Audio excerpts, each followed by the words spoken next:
We're out of breath. Back again. We did this series. How many episodes did we do last time? 6. I can remember 6 plus 6.5. There was the T Swift one. Are you still a T Swift fan? How do you say it? I'm not as much as I was back in the day. Is that because you don't like the Kansas City Chiefs?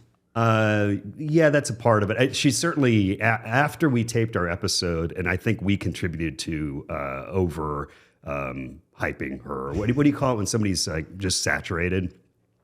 We taped those episodes beginning of July of 2023, and at that point it was sort of, I don't know. She was rolling. It was like the thing. She's Times Person of the Year.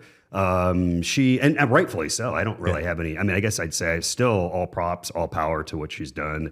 For me, it's just seeing somebody at the peak of their powers, her powers. So she's on the decline now as the Times Person of the Year? No, I think she's still living in this moment in time. Yeah. But 2024, although she's going to keep her tour going, this is peak. You're looking at somebody who's living in the peak moment of their life.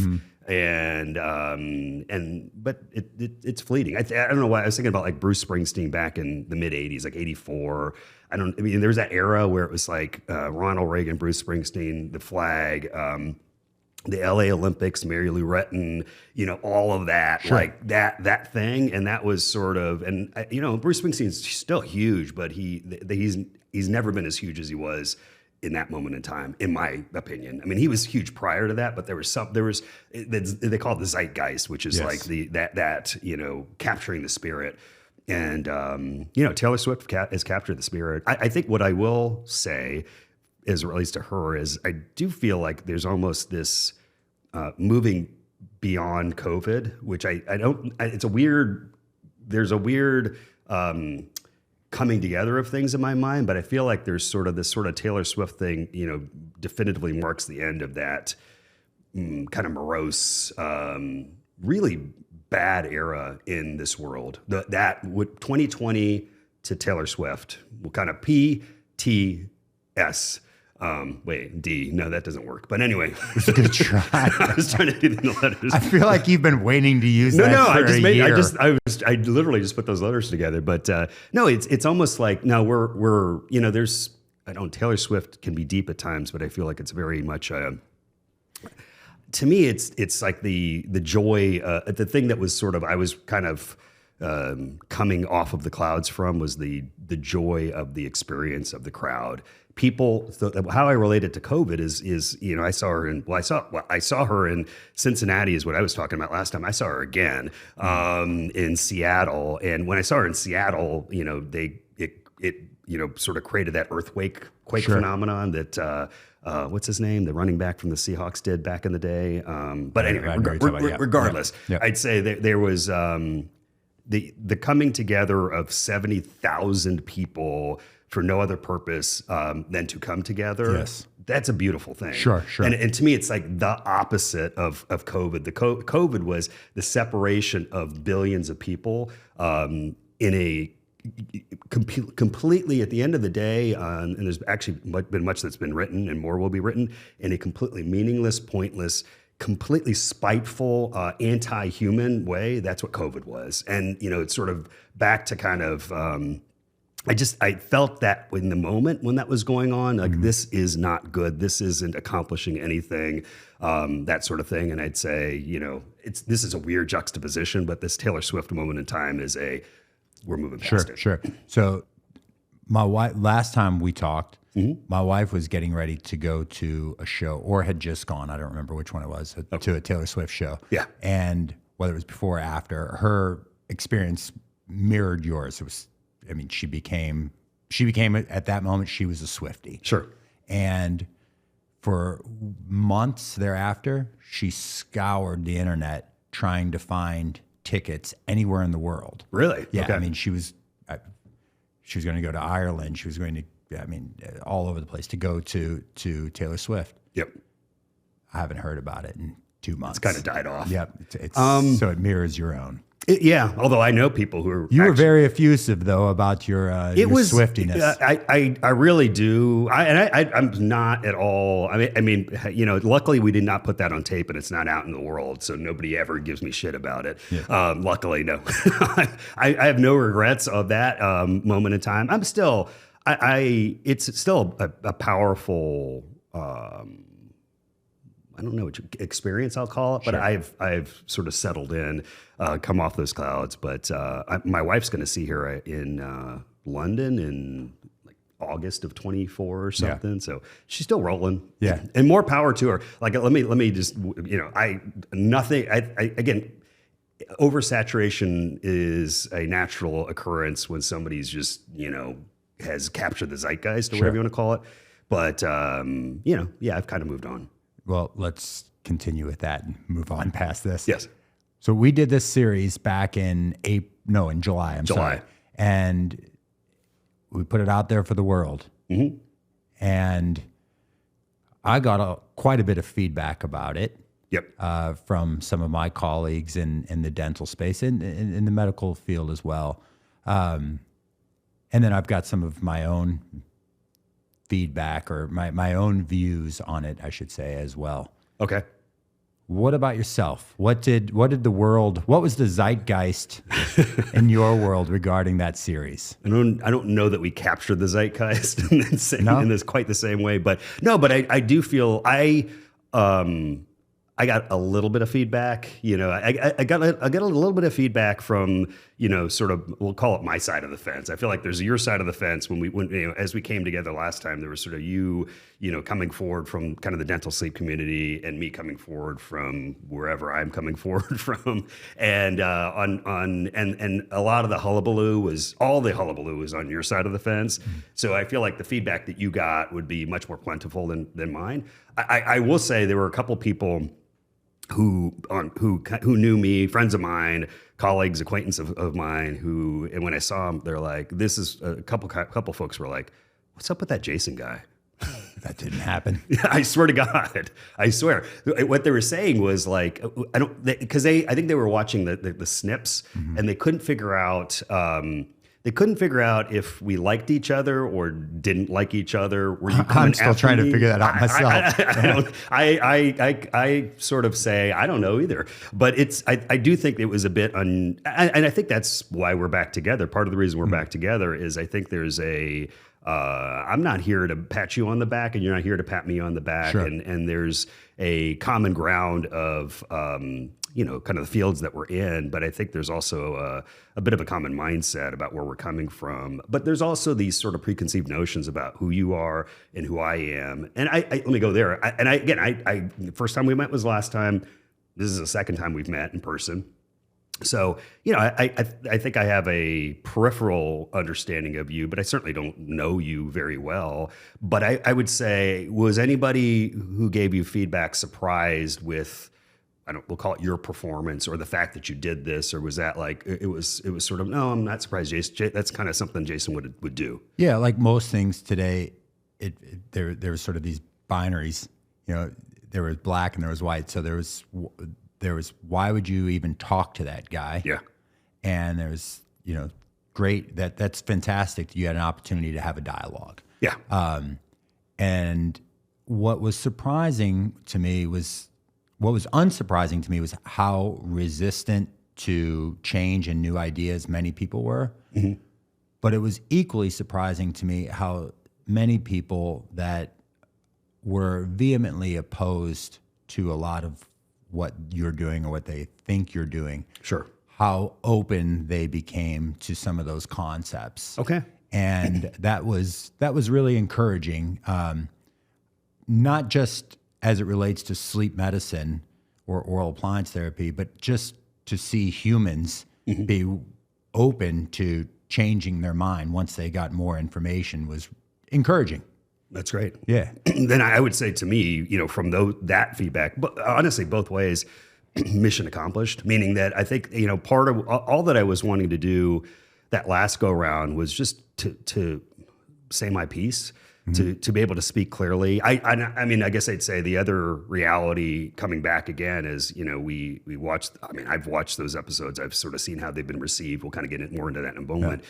But yeah, sounds weird. I was proud of the work that we did. I thought that was really good work. Yeah. I thought we came at it in a very professional manner, yet an engaging manner. And you don't get to see that in this day and age, at least in the area that we live in, and I think just life in general. It's very unusual to be able to see. That honest, engaging dialogue, and the feedback I've gotten, and I got it from a lot of, how do you say it? The people who were giving me feedback, they were generally acquaintances, people who kind of knew me. They know me, but they don't know like my business, and they had no idea what oral appliance therapy was. But some of those same people were really intrigued. Like this was like it was something that grabbed their attention. And that's pretty cool. I mean, because when you really think about it, I mean, oral appliance therapy, as cool as you think is, and I think is, and the community thinks is, it's not that cool. No. Right? It's in the grand scheme of things. It's not the sexiest. I mean, really, we're kind of sort of talking about glorified retainers. Kind of, sort of. I mean, let me just from a layman's I would disagree, but yeah, sure. From a layman's standpoint, sure. I mean, for the 7.9 billion people in the world, when you show them an oral appliance, they'd be like, "Oh, yeah, I wear one of those. Sure. I had braces." You know what I'm saying? So I'm not. Fair. I don't mean to denigrate it. I concede that.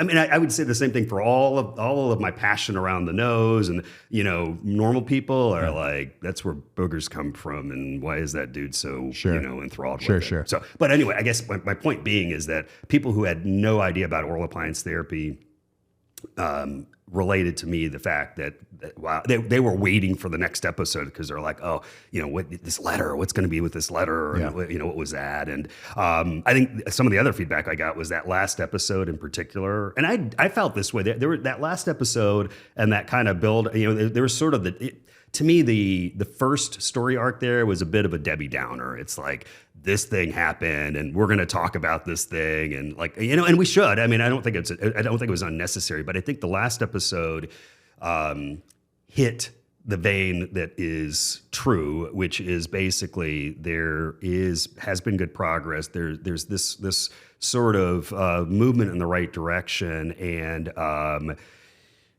I don't know. I felt like we ended on a high note, honestly, and several people, sort of noted that in their feedback to me. It is moving in the right direction, albeit slowly, but there is hope. Yeah. There is light, and that's a positive.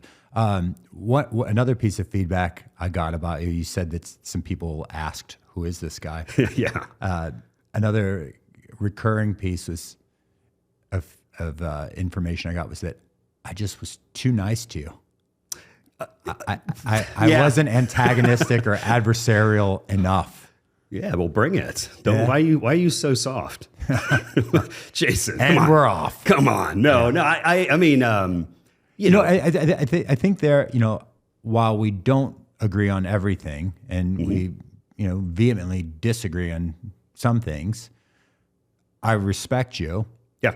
And I appreciate where you're coming from, and I'm open, and not to hold myself up as this bastion for the world, but I do think more people should adopt that sort of mode of thinking and being. Yeah, I mean, I that's what I think the same way. I mean, I there's a few ways I describe myself, but strong beliefs, loosely held. That's me. Yeah, meaning I have very strong beliefs, but I hold them loosely. Yes. And willing to engage in a dialogue. And I mean, basically, as of today, there's certain things I strongly believe in that are absolutely false, wrong. Yeah. And I'm looking forward to the day when I receive the information and receive the understanding to say, oh, okay, that thing I thought, I was wrong. So how do you maintain that openness, though? How do you not hold on to your beliefs with such tenacity that you'll never let go, even in the face? How do you discern from new information that warrants changing your mind and just not holding the belief strong enough? giving up, giving in. Yeah, I think, and I actually haven't gone through this exercise, but I think it probably comes back down to sort of my personal reason for being. Who am I, and why do I, or how do I show up in the world? And I think a belief, when I really think about it, a belief that's core, and maybe the core, is I believe in the power of the individual. With all of my heart, and I despise the prison of groupthink, of flocks of sheep. I despise it with all of my heart. So, to me, I mean, when you think about that, and again, I really have not thought about that and put it down, but I think, so then everything I'm doing, that's kind of my moral compass, or how I view the world. That's how I've built my practice. That's how I build my life. That's how I talk to my children. That's how I think about those sorts of things. And so that I guess to me that's a strong belief, strongly held. And there are probably maybe one or two other things like that, and everything else is sort of free to change. But something that comes after that thing, I'm not going to. I'm holding that. I'm gripping tight the reins on that. With that belief in individualism, I mean, that sort of runs contrary to the zeitgeist today. Yeah, that's true. So how do you navigate the world, especially being a business owner? Sure. How do you navigate the world with that conflict of ideas? You just basically, I've sort of girded myself to just, I am this guy again. It's just, I mean, again, back to this guy, I'd say, no, I'm. Well, explain what you mean by that. The black sheep. The one that isn't in that herd, I guess sort of kind of, and really when you think about the black sheep as a concept, I'd say, well, that's exactly what I just said. It's the power of that black sheep is displaying the power of the individual, and the herd is displaying the pathetic nature of groupthink. And, it is basically, I embraced it. I've come to embrace it, but it's basically lonely, isolating, dangerous to leave the herd, and I think again, and I don't want to speak for you, but I would say that we talked about it last time. There is a commonality there. And I think that's where, I've talked about it a different way, but I have all respect for those individuals who are willing to leave the herd. And even if they're coming after me, and I said this last time, even if you're coming after me, I respect you in a way that is honest and true. And so much so that in many ways, I hope that you destroy me, because I think that's to me the true proof of the power of the individual is not that we don't have to fight each other, but I'm just saying when I'm saying I hope that you destroy me, I hope that I enjoy, sort of ramming horns with individuals who are proud individuals, hold their beliefs strongly, and I don't find that threatening, and in fact, I find it engaging. Sure. And unfortunately, as you said, in this day and age, you can't do that. Basically, in polite company in this day and age. Everything's off ground. You can't talk about anything. You can never say what you actually think, and what that is simply poison. What's poisonous to the individual are individuals who are incapable of being able to think freely and speak freely. And you can't speak freely. I mean, I think Can you, as long as you're espousing whatever the group is? Exactly, which is not speaking freely. So if you're towing the party line. Yeah. You could speak freely, and in fact, if somebody comes after you, the group is going to support you. You say something counter to the common narrative, sure. And you'll be destroyed. And I'd say, oh well, destroy me then. That's fine. So anyway, but I think there's back to we're not going to do AstroTurf here. So I mean, this is, and we've talked about this. I agree. I think if there are things that we genuinely disagree with, I think those are the things to really, kind of get into. Kumbaya is not good. It's not particularly engaging, and it's not real. It's not. Well, it could be real, but it's sort of. It's basically how I generally tend to go through my life in the current role that I'm in is I try to find the thing what's the thing basically in this situation, what's the thing that Jason doesn't want to talk about? And I'm going to try to figure out a way to talk about that. Or what's the thing that Jason doesn't think I want to talk about? And I'm going to beat him to the punch. I'm going to let's go there right now. Sure. And so that to me is a healthy way to go through life. And it's very unnerving though for people who were you in used debate club in school? Nope, I was not. I was a very that's debate club 101. 101. Tactic, I would assume so. No, I never was. I never did debate. I was I was a good sheep when I was a sheep. A white sheep. Well, fortunately, you didn't get slaughtered. I didn't. I don't think so. So, yeah. What about, you said you went back and you watched the previous series. Mm-hmm.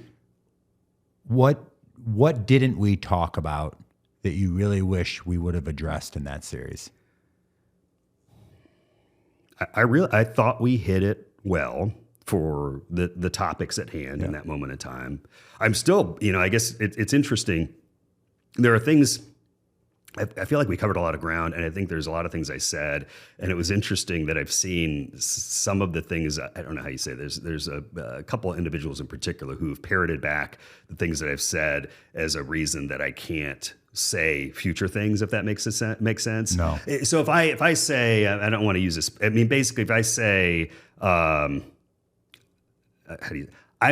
I have the freedom to change my opinions and beliefs. Sure. And so, and if somebody mishears how I said something, I think it's just to give a specific example, I think it was on the specific example of people said, I said that I am as qualified, more qualified than anybody in the dental sleep community in regards to oral appliance therapy. I know the teeth better than any dentist around, or some version of that. I'm like, I never said that. Do you believe that? No, I don't believe that at all. From a pure dentition standpoint, dentists are the ones who know that better than I do. What I did say is that oral appliance therapy is a medical treatment that happens to sit on the teeth, and there's an interface there. But I think the more important aspect of that interface is the throat aspect of that interface, and not the teeth aspect of that interface. And I don't think anybody who's serious in the dental sleep community will say the same thing. Yeah, last time I had a pair of glasses, and you said, an optician manages, an optometrist manages that, not an ear, nose, and throat, right? Correct. So that doesn't sit well still. I understand. Well, understood. I guess, why doesn't it sit well? Let me just go there. It's an apples to anvils comparison. How?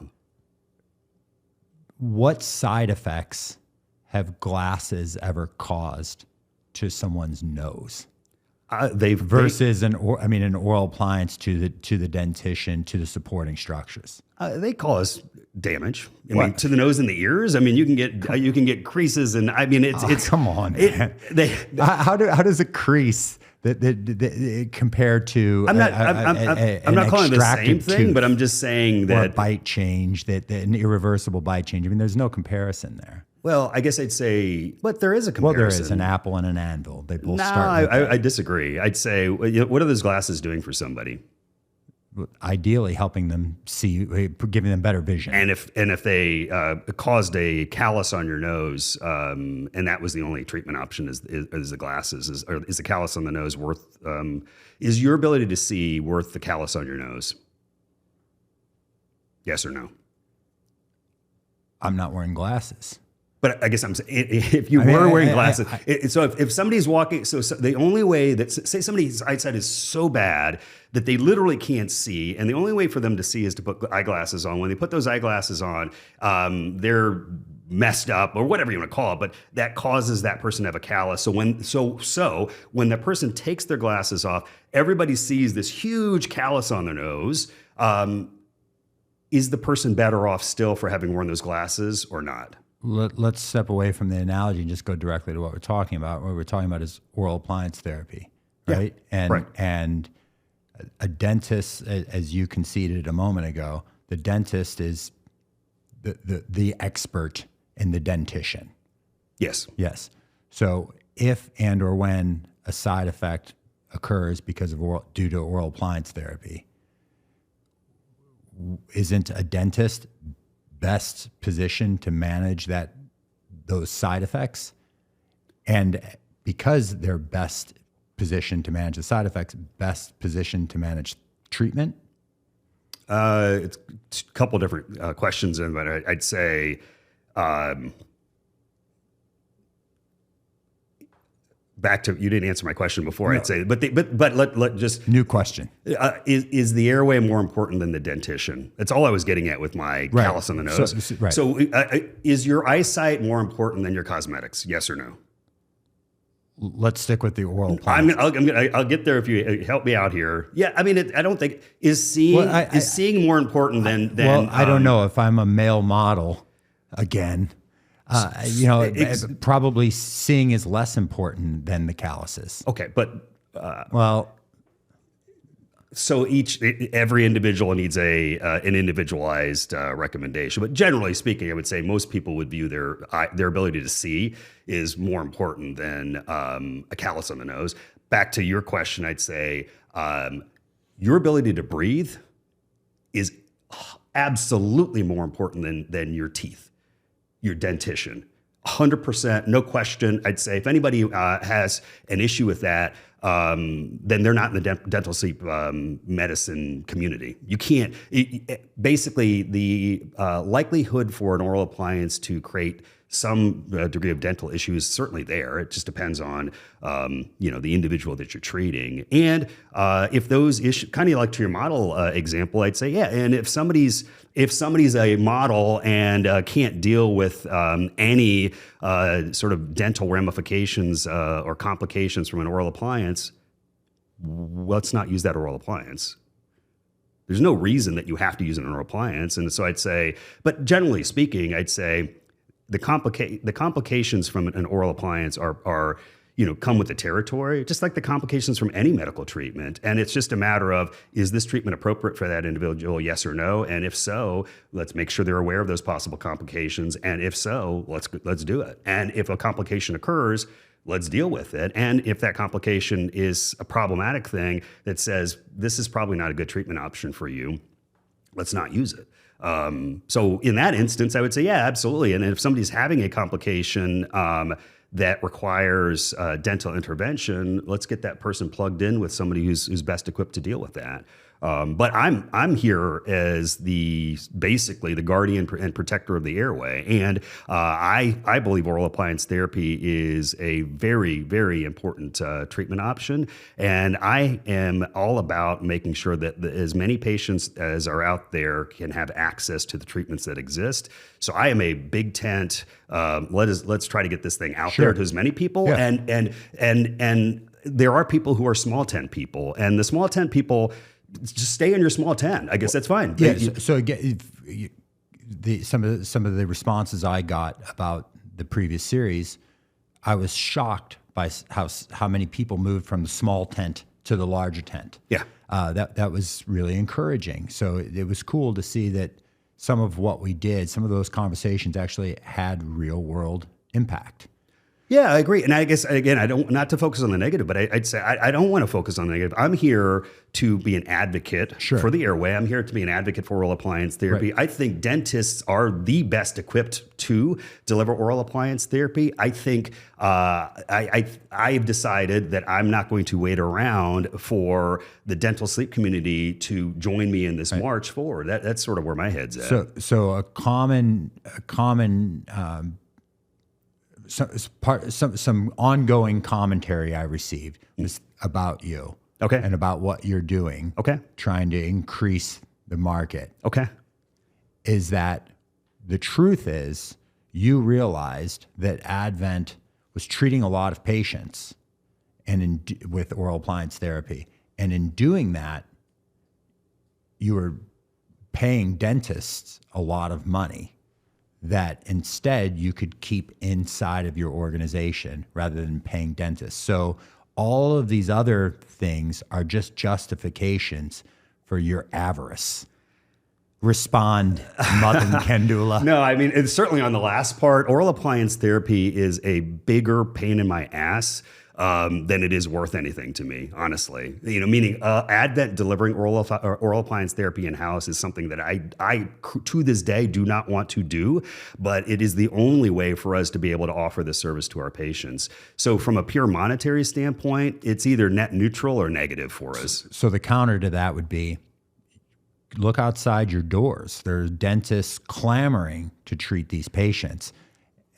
But again, your greed precludes them from doing so. I'd say clamor away, but unless you're able, I guess at the end of the day, clamor away, happy to clamor, unless you're willing to. Happy clamor? I said happy to clamor, but I don't even know what that means because it's saying I'm the clamorer, but I'm not. But regardless, I'd say you raise your arms up and clamor away, but unless you are able to work with us and provide an effective solution to the problem that exists. And the problem isn't necessarily, the problem that I'm trying to solve is not at the individual patient level. The problem that I'm trying to solve is at the global population level. And there isn't any dentist that has come forward. Nobody has come forward to provide me with a viable solution, whether it's in-house or outside of house at Advent. And so until that happens, I'm going to continue to figure it out. Are you open to those conversations? 100%. I've always been open to those conversations. And I've spent probably 7 years trying to get the dental sleep community to come forward and work with me. Mm-hmm. And the dental sleep community has not been able to do that. They have not figured it out. And in fact, they sort of have taken the opposite approach, which is, in my opinion, telling, when, there's all this chatter about how few patients are in oral appliance therapy, and isn't that a shame, and so forth and so on. And when somebody and some organization comes forward and says, yeah, that's a shame, let's do something about it, let's come after those folks who really can benefit, it's sort of whatever, tears and like, gnashing of teeth, and it's like, come on. Seriously? But yeah, 100%. Like, I guess to state it back to you, I absolutely would welcome anybody coming from the dental sleep community who's willing to work with us. Now, what that doesn't mean, just with clarity, we currently have 20 offices. Congratulations. Thank you. But what is not helpful is in an office for somebody to come forward and say, hey, I'm here in the dental sleep community and I want to help you in this office. That's actually useless to me unless you can help me figure out a way to deliver that throughout our clinic locations. And in fact, let me just go this way. We didn't cover this topic, but the patients that we're treating, the patients that we're putting into oral appliance therapy at Advent are patients that aren't going through the normal system. So these aren't people that are going to see primary care docs, not going to see dentists right now. They're not getting reached at all. Mm-hmm. Advent, we make our living off of word of mouth. We get people coming through our doors. We treat them to the best of our ability. We deliver results so that they go out and tell other people to come in. Additionally, we market, and so we try to get the message out. We educate the world about the airway. We call it the breathing triangle, that these issues exist. There's things that you could do about it, so you come in our doors. That marketing effort is not, this isn't monopoly money that we're playing with. So I consider myself part of our marketing team. I work my ass off deploy the appropriate resources to get those patients coming through our door. Yeah. So to me, it is not just, it is petty and annoying for somebody to say that you have a right to that patient we've gotten come through our door, and there's sort of no recognition of the work that's gone in to getting that patient to even step forward to treatment. So what I'm hearing is you spend an exorbitant amount of money, effort on marketing, effort and money, resource allocation, 100% to create awareness, to drive these patients into the practice, and the idea that you would then just refer them out to Joe Smith DDS is not cost effective. It's not so much not cost effective. The analogy I always use, and I think I used it last time, is it's basically we've done all the hard work. We basically get somebody in almost against their will because we provide them a pathway that's like, oh, that's different. Maybe they can help me. We engender trust in a patient. If they need their nose working, which most of our patients do, we get them their nose working. So we're marching, we're taking the ball on our 10-yard line, march down the playing field. We're on the 1-yard line. Now, the last, sort of finishing touch is we need to make sure their throat is open when they're sleeping at night. So now I've got to hand the ball off to a dental sleep colleague. And how do you say that? Get in the end zone every time. Maybe we could sort of figure out a way to kind of work together. Fumble the ball, not happening. And and then it's sort of I don't know how you describe that. It's insulting to me to think that, there's a lot of things that I love in the world and a lot of things I don't like. And the thing I have no patience for is entitlement. So I am entitled to nothing, nothing at all, other than in this country, life, liberty, and the pursuit of happiness. In most other countries, you're entitled to nothing. And so, okay, those inalienable rights I've got. Otherwise, am I entitled to you as a patient? No, I am not. I've got to go out and figure out a way. If in providing care, I got to figure out a way to get you to come in, and then I've got to treat you properly. So for somebody to have an entitlement or entitled attitude, which, let me just be very clear, is a lot of the loudest voices that are sort of in the chorus of critics are those individuals who have a massive level of entitlement, that they are entitled to this. And I'd say, no, I'm not entitled to anything, and you're not entitled to anything. And when somebody comes forward to me and tries to engage me with a mindset of entitlement, we're not going to play well together. I never thought this would happen, but I think you're out of breath. I might be. Let's take a breather. I'll see you again next time. Sounds good. What about some of the governing bodies, the organizational structures? Will any of those have any sort of meaningful impact? The ASMs, the ADSMs of the world? No.